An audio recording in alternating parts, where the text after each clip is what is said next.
A body arrived at 11:25 in the morning, a young woman, 20 years old. She'd been declared dead at her home 2 hours earlier, pronounced over the phone by a doctor who never saw her. The family had been told to say goodbye, the paramedics had moved on to their next call, and then the embalmer unzipped the body bag. Her eyes were open, she was breathing. This is the story of Timesha Beauchamp, and the system that was supposed to save her, but decided she was already gone. Before we get to what went wrong, you need to know who she was. Timesha Beauchamp was born with cerebral palsy. She was nonverbal.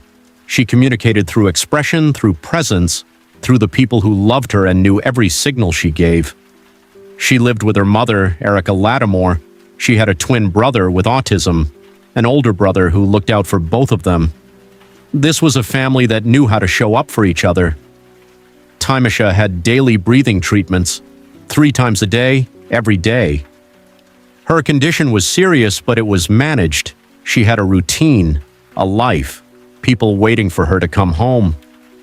August 23rd started like any other Sunday morning, until her lips went pale and her mother reached for the phone. The call came in at 7:34 in the morning. 4 first responders arrived, 2 paramedic firefighters, 2 EMTs, led by a lieutenant with 18 years on the job. For 30 minutes, they worked to revive her. Then they stopped. A doctor at Ascension Providence Hospital was reached by phone. He never came to the house.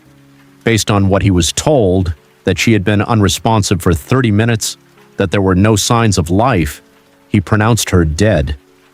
But here's what the paramedics didn't tell him. Timesha's godmother was in that room, Savannah Spears, a registered nurse. She watched them work, and then she told them she can see Timesha breathing. She thinks she feels a pulse. They went back, they looked, and they told her, "Those are involuntary movements. It's the drugs we gave her. She's gone." 3 times Savannah raised the alarm. 3 times she was dismissed. At 9 a.m., a funeral home was called. At 11:25, they came to collect the body. When the embalmer unzipped that body bag, he wasn't expecting much. He was expecting paperwork, the routine of his job. Instead, he found a young woman staring up at him, eyes open, chest rising and falling, gasping. He called 911 immediately. When Detroit Fire Department crews arrived, Deputy Commissioner Dave Fornell described what they found. She was breathing, she had a decent heart rate, she had decent blood oxygen, she was definitely alive when we got there. Timesha Beauchamp had been in that body bag for nearly 3 hours. She was rushed to Sinai Grace Hospital in Detroit, not by the people who were supposed to save her, but by the people who were supposed to bury her. The family's phone rang a second time that day, but this time the message was different.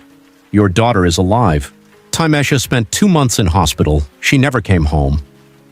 On October 18, 2020, she died at Children's Hospital in Detroit.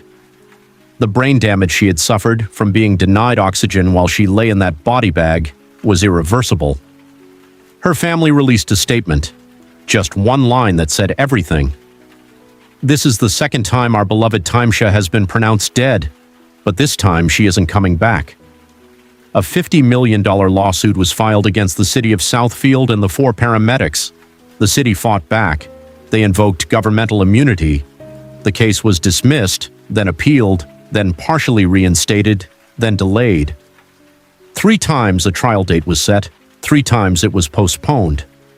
5 years later, Erica Lattimore is still waiting for her day in court. "I'm not giving up," she said in 2025. She lived 20 years. If it takes 20 more years, I'm there. In January 2026, the city of Southfield agreed to a $3.25 million settlement. The paramedics kept their licenses.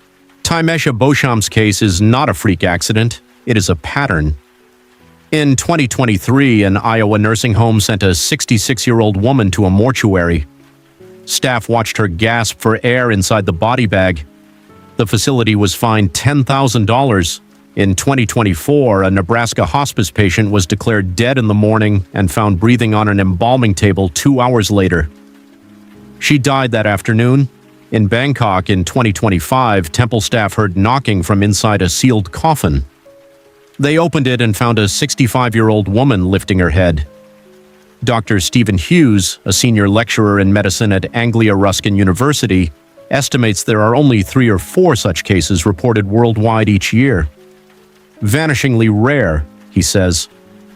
But Timesha's case raises a harder question than rarity.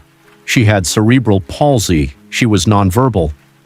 Her godmother, a trained nurse, raised the alarm 3 times and was ignored.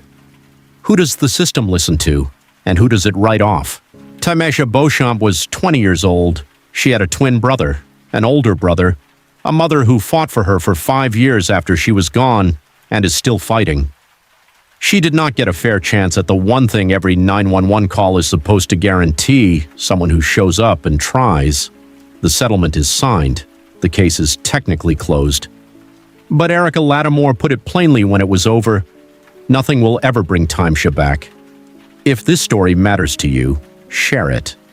Because the only thing rarer than a case like this making headlines is the system that created it ever changing. Leave a comment. Tell me which story you want next. I'll be here.